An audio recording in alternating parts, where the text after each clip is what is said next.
Bob. I'm here making a video about tenor trombone low range. So that excerpt I just played is a bass trombone excerpt from Respighi's Fountains of Rome. Very famous bass excerpt. Hopefully I played it okay right there. I have not played that in a long time, so that's kind of like a first remembering after a long time. Anyway, I'm here to talk about tenor low range. I've been playing tenor a lot lately. I played it in a chamber symphony performance of a John Adams piece just recently, and I'm playing it on a brass concert on first trombone for a couple tunes.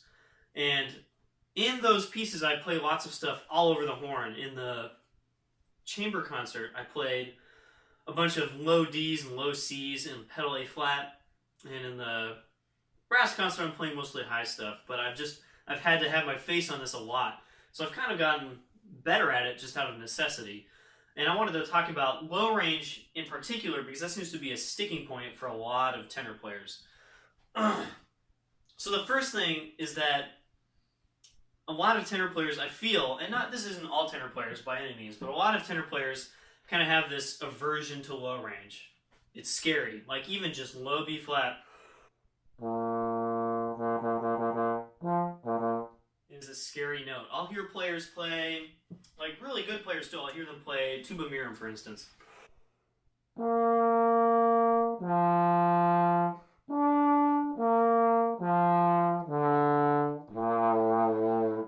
the low B flat is just not a good note. And I can tell they've kind of let the low range get away from them. And the B flat's just a scary note. And you don't want to be that guy. You want to be that tenor player that just has the most killer low range, because maybe you don't use it all the time, but when you do need it, it's just got to sound good. Maybe not exactly like bass trombone, because that's not what this is, but it's got to sound good. And so I'm going to give you like a few tips on just how to improve that over time. It's not an instant process, obviously. So the biggest thing I see a lot of tenor players do is kind of transfer their mid-range setup. So like what they play F, they try and make that their low range setup also. And it kind of just goes, it's too tight, it's not quite open enough, and it just doesn't get like the full resonance of a B flat. You can hear how I keep the exact same setup for F, and it just kind of goes, it's really sharp, it's too close. It really has to be just a slightly different setup than the mid-range. And to practice that, I play lots of flexibilities. They kind of go between those two partials and maybe a little bit lower.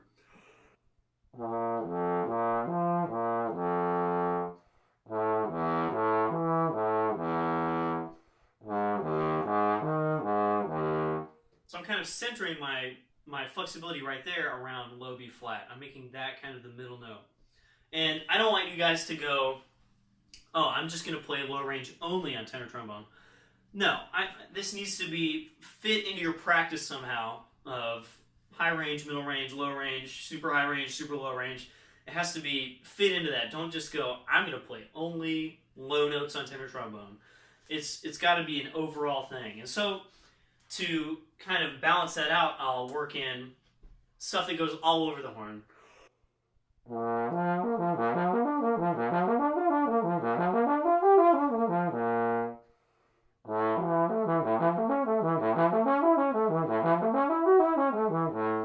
Just to make sure that the upper partials are not getting impacted by my low register playing. A problem I have as a bass trombonist is that I play bass pretty well, and I get pretty used to that instrument, and then I'll pick this up and I'll play it just like bass trombone. And on a 42 like I'm using and a Wick 3AL, which is a pretty large mouthpiece, I can kind of get away with that, especially in the mid and low registers. I can just bang away at low notes and they'll sound okay, and I won't run into any issues with my face. The problem is when I keep that large aperture and huge oral cavity that I do for bass, the upper register just disappears. I can still play high, but the accuracy, the articulation, the sound, all that kind of stuff just kind of goes out the window. So you really have to balance these things out and make sure you can still play over the whole range of the instrument.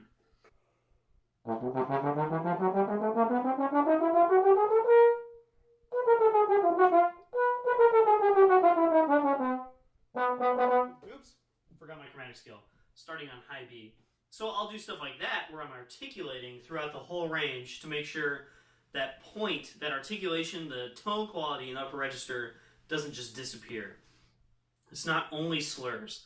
A big thing, I just went to a master class with Ralph Sauer yesterday, actually, of all things.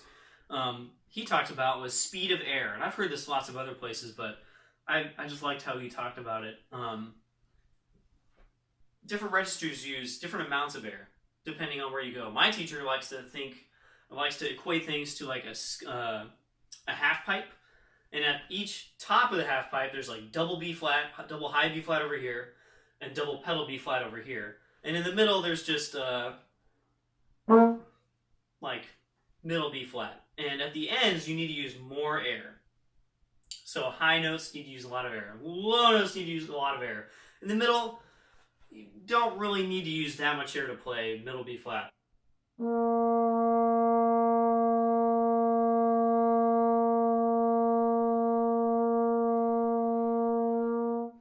I can kind of just do that for a while. Low B flat maybe uses a little more just because of the range, but it really doesn't use that much air either. If you use a lot of air for those notes, I can play them really loud, but even then I'm having to hold back. If I just let go on that note, it just sounds bad. Man, that's loud. Okay, my bad. But you get the idea. Like you can't use too much air in that stuff. Whereas in the low register, using that amount of air is good. That was a pretty good pedal B flat. I'm using about the same air I used for that super stupidly loud low B flat. And double pedal B flat, of course, uses just tons of air no matter what you do. I don't know anybody who's really efficient on double pedal B flat. And I can't play double high B flat. That's my bad, guys. But like, the way my teacher approaches the high register, he uses a lot of air. Some people do not, and this is kind of a contentious issue between people. Ralph Sauer was talking about not using a lot of air for the high register. My teacher does. Those I don't really worry about too much. I just kind of try and play well and breathe well and stuff like that. So I'm not worrying about that. I'm really worried about the speed of the air and the volume of the air. Kind of behind the speed. Volume meaning slightly different thing than just how much air you're using in the way I'm talking about. So speed of air. So for high notes, you're going to use fast air. That's how you play high, right? If I use slow air, I can't, I just play the note right away. It sounds a little too wide, like whoo, instead of whoo. It's just kind of a smaller aperture, faster air. And then for low range, you have to use much slower, larger volume of air. I like to think, I'm using volume in like a sense of the oral cavity behind the air. It's like air that's this wide instead of this wide. If you use fast air down there, you kind of get this note that you can't really control and it kind of goes everywhere, and half the time you're just going to miss it, right? You kind of get that. Like when you've played a lot of high register stuff and you try and play a pedal B flat and it just doesn't come out. It's really got to be that slow, thick air. I'm using a lot, but I'm controlling the way it comes out, so it's nice and slow. And I think that goes for every range below maybe even F in the staff.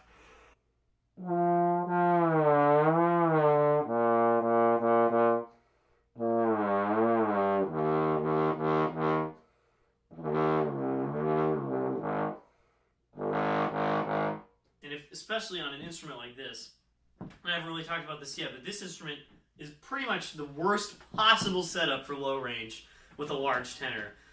For one, it has a small Bach valve. Okay, that's point number one. Point two, closed wrap, point number two. Point three, it is beat up. This horn is not in good shape. For instance, this comes off. The soldering is just broken. And you guys can't hear it, but when I play... Woo, those are some bad Fs. When I play those, I can actually hear air coming out of the valve somewhere. I don't even know where. And sometimes it'll periodically just come loose, and I have to push the backing plate back on. So this horn is just like spectacularly bad for low range, which is, of course, the absolute opposite of my bass trombone, which is great for everything, you know, kind of everywhere, but especially low range. So I've really had to dial in my playing to make the low range happen. On better instruments, I think you can get away with a lot more of just kind of playing low range. But when you have a bad instrument, you kind of need to try harder. And I think you should probably have that ability anyway, right? Don't let yourself play badly just because you can. What was my next point going to be? Oh, I was going to talk, so airspeed, yes, needs to be slow.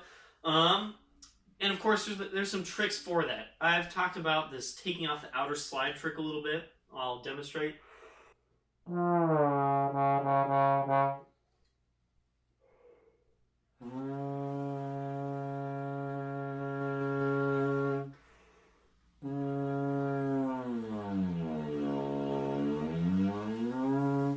So when you take off the outer slide and play just down the upper slide tube, I think this is the upper. Some people call this the lower slide tube. I'm actually confused about that.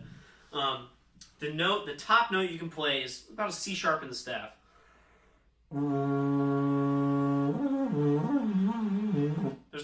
There's partials above that, but they're not what we use for this exercise.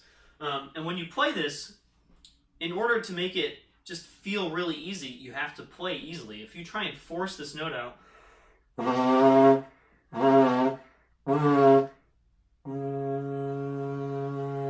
doesn't really work. If you use too fast of air, it doesn't work. And it's just a really good way to buzz low range. For those of us like me, they can't really buzz below like low F.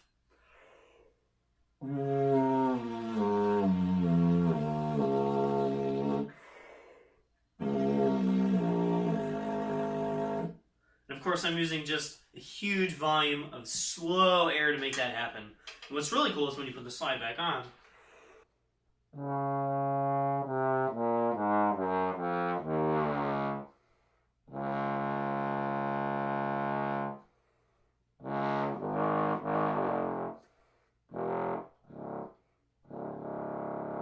The low range feels so easy to play.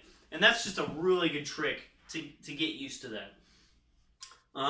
I have more tricks. So I believe that once you have a good setup for like the low B flat range, and this is really important to have a good setup first, that the pedals, like I was just playing, are actually not that hard. And the way I practice those to keep them connected to the rest of my range is pretty easy.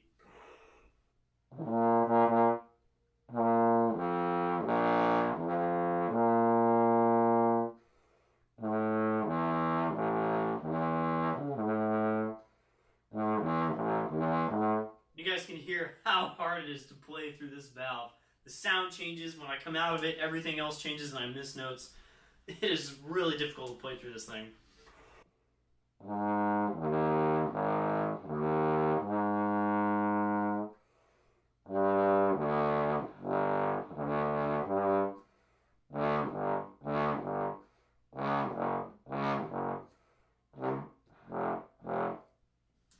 So I just basically play the same series, first position, second position, third position. They're slightly different.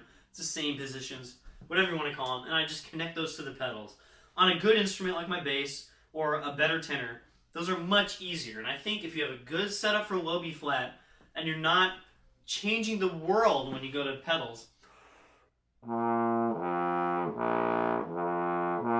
If you watch me, I do change a little bit. My jaw kind of moves forward just a tiny amount, especially when I go really low.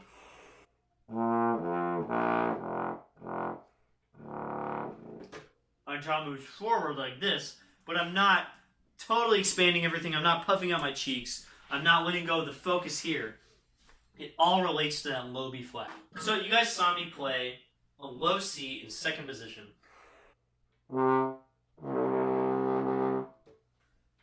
That's not a real note, you say? Yeah, I know it's not. So I've talked about this in another video, completely just about false tones. I did those in 2012, I think. Basically, There's a partial below the second partial. It's not the first partial. But I just call them, false tone partial, whatever you want to call it. It's a major third below the notes in the same position. So low B flat in first position is now low G flat. Now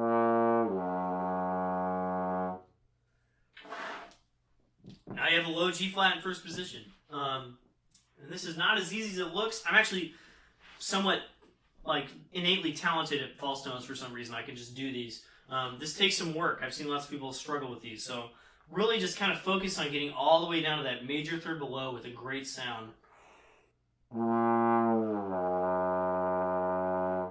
of course, it's not really a great sound. It's obviously a fake note. But with practice, and especially farther out on the slide when you get more cylindrical tubing, those notes sound more real. Check it out.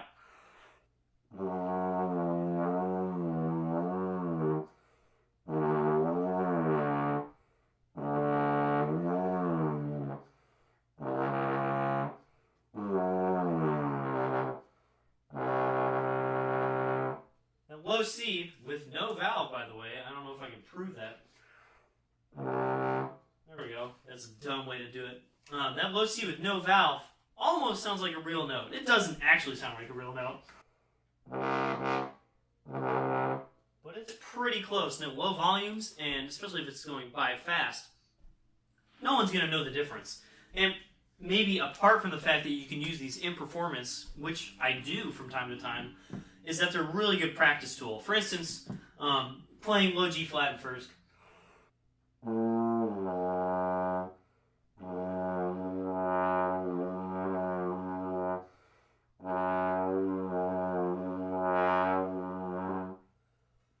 That's really hard because you have to lip at just the same rate that you're moving the slide to that different partial. And you can, of course, you can do this on anything that's you have room a major third apart.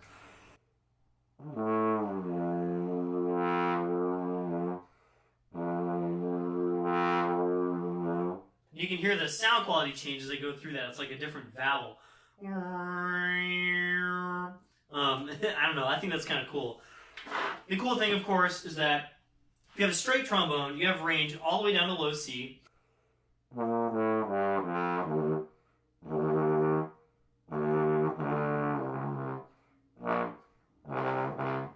And you can play a very slow, kind of bad-sounding low B flat scale. If you have a trombone with a valve, you can play C. You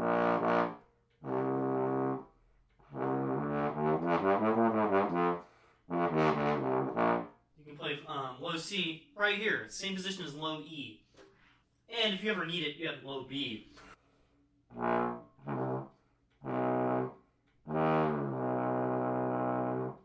And I don't know if you can see, but that takes so much air to play. It actually takes, let's see if it takes more air than pedals.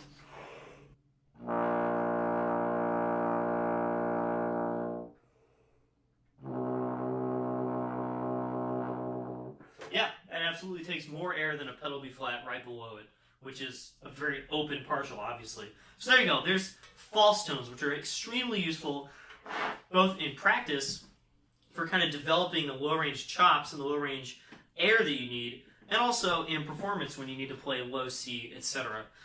And of course, the last thing I'll talk about in aiding performance is E-pull. So I've talked about this in a couple of bass trombone videos, like back when I had a single and all I had was E-pull. Basically, you're pulling this out, pull, there's the pull bar of the name. So that first position is now E natural instead of F. You've lowered it by a half step. Everything else is the same. The trombone stays the same length.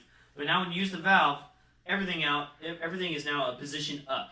And that means instead of C being literally like off the end of the slide, C is now in sixth position.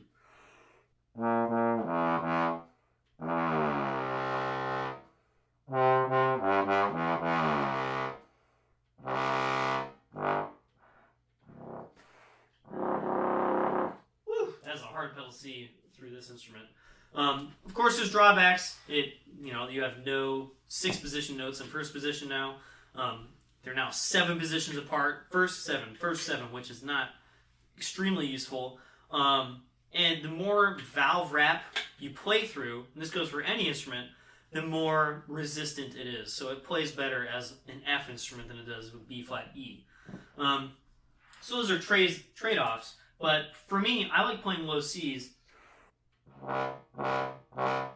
in sixth position much more than I like playing low Cs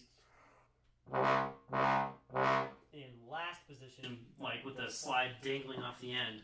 If you have a bad slide like I do, the compression or the leakage of air is much worse in seventh position than it is in sixth position. And I play much worse when I'm completely extended in last position than I do in just sixth, which is pretty easy for me with, medium length arms. So there you go, a bunch of practice tools, performance things for increasing your capacity for low range and just increasing that, like, Joe Alessi bass trombone, like, kill people low range on tenor trombone specifically. Slow air. That's what it's all about. See you guys next time.